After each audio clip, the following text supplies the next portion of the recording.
Ce shiur dédié pour la Refoua Shlema, notamment de ses yeux, de Benjamin David Ben Josiane Esther Bezrat Hashem. Alors, on va commencer une série de cours, Blinader, sur des lois très inconnues à l'étranger, encore plus, enfin pas encore plus, et aussi en Israël.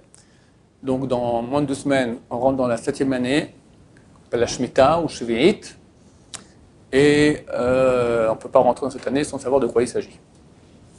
Bien que l'essentiel concerne les agriculteurs, néanmoins, il y a quand même, d'abord, c'est une grande mission à prendre. On va voir tout de suite que le Chazon Ish avait dit qu'il fallait, toute personne doit étudier Masechet Shvi'it, et donc traiter Shvi'it, et les lois de Shvi'it la veille de la 7e année. Mais en plus, comme ça, on sait ce qu'on doit faire, parce que quand même, ça peut arriver que, bien qu'on ne soit pas des agriculteurs, qu'on ait besoin de... Enfin, vous verrez en 2 mots que des fois, ça peut nous concerner. Alors, en guise d'introduction, d'abord un peu de Hashkafa, de pensée juive, le Rav Betzalel écrit, c'est connu que Shabbat, chaque action qu'on fait Shabbat, étude Torah ou autre, elle a un impact beaucoup plus grand, par le fait que c'est Shabbat. Ben Ishraï dit que tout ce qu'on fait Shabbat, ça vaut fois 1000. Le Rav Yaakov Salman Moutsafi, un des plus grands kabbalistes qu'a connu le monde siècle passé, le père du Rabbi Salman Moutsafi, a dit que le Ben Ishraï, il a exagéré. C'est pas 1000 fois, c'est 170 millions de fois plus fort le Shabbat que Chol.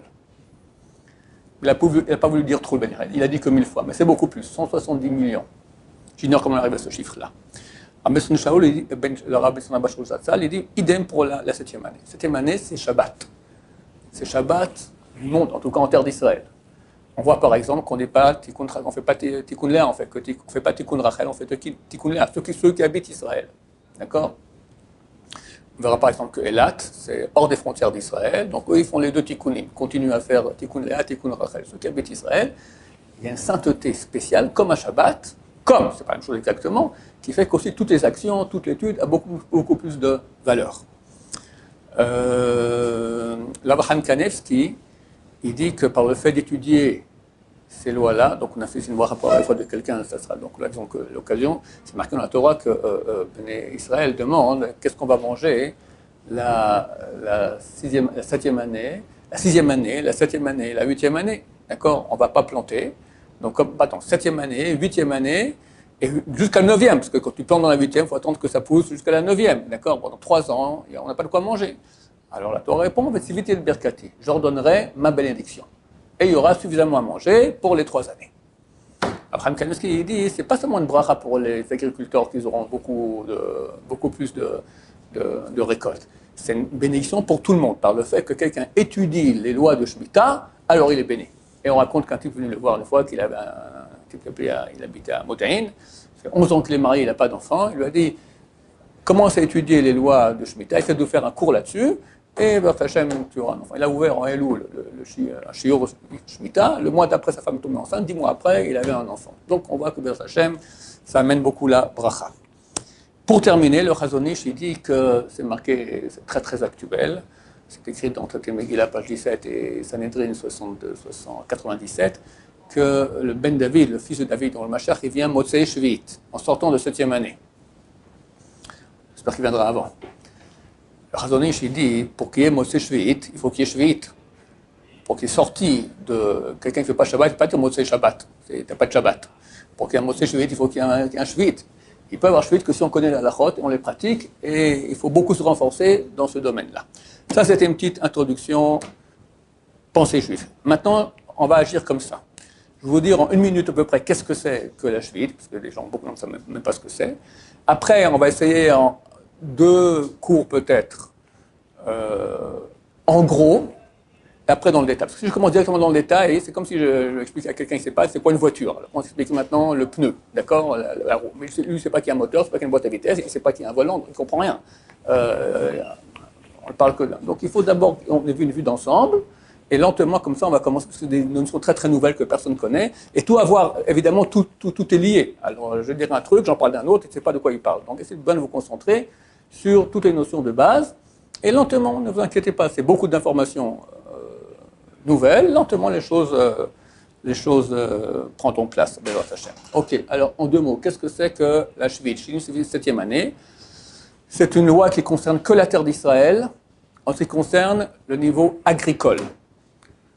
Il y a un autre domaine qui concerne tous les Juifs dans le monde entier, c'est que à la fin de la 7e année, on ne va pas en parler parce que c'est encore à la fin de la 7e année, donc dans une année exactement, tous les prêts qu'un Juif a fait à un Juif, ils sautent.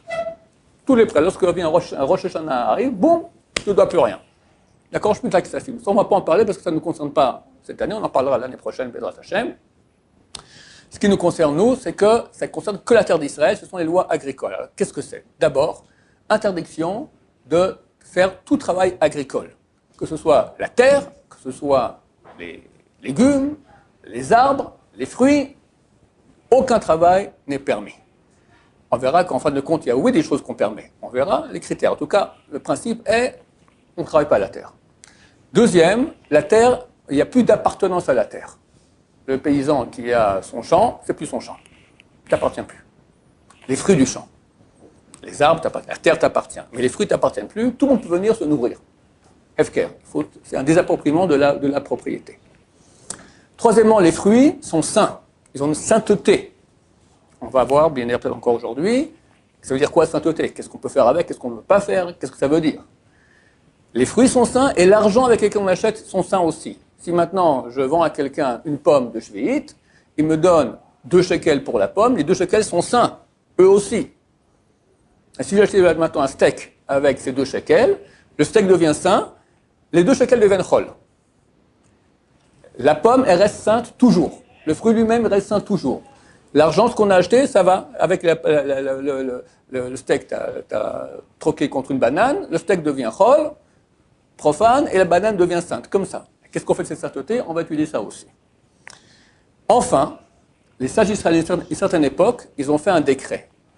On a dit que les fruits sont sains, mais on peut les manger, il n'y a aucun problème, d'accord? Ils ont fait un décret sur tous les fruits qu'on plante qui ne sont pas de l'arbre. Les légumes, le blé, d'accord? Toutes ces choses-là, interdits de consommation. On appelle ça sfirin.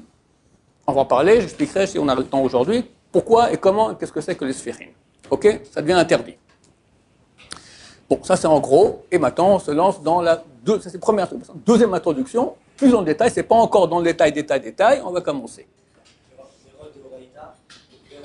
On va commencer à expliquer avec les deux. Non, les pérodes, les fruits de l'arbre sont permis. Tout ce qui n'est pas fruit de l'arbre, qu'on a l'habitude de planter, tout cela est interdit par Sfirim. Dans le détail, on verra déjà, on va analyser. On va commencer par les melachot. Donc, interdiction de travailler la terre, les arbres, les fruits. Maintenant, dans les travaux, ce type de travaux, il y a 2 types de travaux. Il y a une chose qu'on appelle les abrouillés. C'est de l'araméen. En hébreu, les shabeach. En français, améliorer. Tu t'occupes de la terre, tu t'occupes des fruits, des arbres, pour améliorer. Ça, dans tous les cas, c'est interdit. On ne veut pas que tu gagnes plus, on ne veut pas que tu améliores. Tout ça est n'importe quel travail, on verra qu'il y a différents types de travaux, tout est interdit.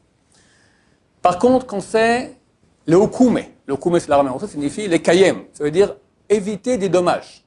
Ça, on permet de faire des travaux pour éviter des dommages. Pas pour que tu aies plus, mais conserver ce qu'il y a normalement. Ok? Ça, c'est permis. Maintenant, permis quoi? Alors, il y a 2 types de travaux. Il faut savoir que la Shemitah, à la base, c'est de Oraita, mais la halakha a été fixée tant qu'il n'y a pas le Yovel. Pour avoir le Yovel, donc tous les 50 ans, le jubilé, il faut que tous les Juifs soient en terre d'Israël, ou la majorité. Ce n'est pas encore le cas, donc il n'y a pas de Yovel. Tant qu'il n'y a pas de Yovel, il n'y a pas de Shemitah de Oraita, il n'y a pas de Shemitah de la Torah. Toute la Shemitah, c'est des Rabbanan. Même dans les Melachot, on va faire différence entre des Melachot de Oraita, de la Torah, et Melachot des Rabbanan, décret de Chazal. Mais même le de Oraita, c'est un des Rabbanan en fait. Mais vu que quand même à la base c'est un de Oraita, il sera plus grave qu'un des Rabbanan qui est 2 des Rabbanan. Un, la Melacha des Rabbanan, 2, la Shemitah elle-même, elle est des Rabbanan. Ok? Alors, les travaux de Oraita, il y en a 4. Ktsira, ça signifie récolter. Ktsira, Betsira, c'est récolter les vignes. Même chose. Vendange. Zmira, c'est élaguer, couper les branches pour que ça pousse mieux. Et Zria, c'est planter des arbres. Quels arbres? Que les arbres. Ça, c'est l'oraïta. Je me suis fait un signe pour moi-même. Kab, Koub, Kouf, Kab, Zaz. Kouf, Bet, Zain, Zain. Ketsira, Betsira, Zmira, Zria. Voilà. Il y en a deux que c'est une marloquette. Harisha, c'est labourer. Et Netia, c'est... Pardon, quand j'ai dit Zria, j'ai dit planter les arbres, j'ai dit? Erreur. Zria, c'est planter tout sauf les arbres. Planter, c'est ensemencer. D'accord? Ensemencer le blé, etc., les patates, tout ça. Netia, c'est planter les arbres. Ça, c'est une marloquette, c'est une divergence d'opinion, si c'est d'Orata ou de Rabbanan. Tout le reste, c'est des Rabbanan. Tout autre travaux qu'il y a, même nettoyer son jardin. Tu nettoies le jardin, c'est interdit. Parce que c'est un travail pour préparer le terrain, pour le labourer. D'accord? C'est aussi interdit. Maintenant, quelle est la différence entre des Oraïta et des Rabbanan? J'ai dit, si c'est les labourer pour faire mieux, tout est interdit. C'est juste pour les Okume, pour juste éviter les dommages. Alors, on fait différence entre à la base des Oraïta et à la base des Rabbanan, parce que, comme j'ai dit, tout est des Rabbanan. Mais ce qui est à la base de Oraïta, donc les quatre dont j'ai parlé, Kabzaz et Netia et Harisha, parce que c'est un safek, alors on a le droit de le faire que par un goy ou béchinouille, ou différemment. Tout le reste qui est des Rabbanan, on peut le faire. On peut faire des melachot des Rabbanan, donc ils sont deux fois des Rabbanan, et Shemitah et la melacha, si c'est pour conserver et éviter qu'il y ait des dommages. Maintenant, c'est en gros, il y a des exceptions. On va voir comment est-ce qu'on... par exemple, tout le monde est intéressé à irriguer, d'accord? Il faut donner, si pendant un an tu ne donnes pas à boire à ton champ, on verra aussi, on va étudier dans quel cas, est-ce qu'un vase à la maison aussi, est-ce que c'est concerné par ces lois, dans la maison, à l'extérieur, dans le balcon, d'accord? On va étudier sur les serres, il y a pas mal de choses à vérifier. Alors on verra comment est-ce qu'on peut irriguer, d'accord? Il y a d'autres exceptions aussi, les insecticides, dans quelle mesure oui, dans quelle mesure non. Tout ça, on va étudier dans le détail. Et on verra aussi qu'est-ce qu'on fait si on habite dans un immeuble où il y a des gens non religieux et il y a un jardin. Et pendant la Shemitah, ils travaillent dans le jardin. C'est ton jardin à toi aussi. Donc ça t'appartient. En plus, tu payes de l'argent pour ça. Idem aussi quand tu payes de l'argent à la mairie, tu payes tes impôts. La mairie, tu crois qu'ils ne vont pas aller arroser les jardins? Alors, Baruch Hashem, ici à Jérusalem, cette année, on a un maire qui est religieux et il a dit on fait tous les Shemitah, les Khumra dans tous les détails. Même il donne aux gens des fascicules comme ça pour pour les enfants, des jeux avec des questionnaires, etc. Il y aura Shemitah à Jérusalem, Bezrat Hashem. Vu qu'il y a la Shemitah à Jérusalem, on peut penser qu'il y aura la sortie de Shemitah Ben David qui viendra. On va s'arrêter là pour le moment et on reprend dans la prochaine fois. Baruch Adonai, l'olam, amen, amen.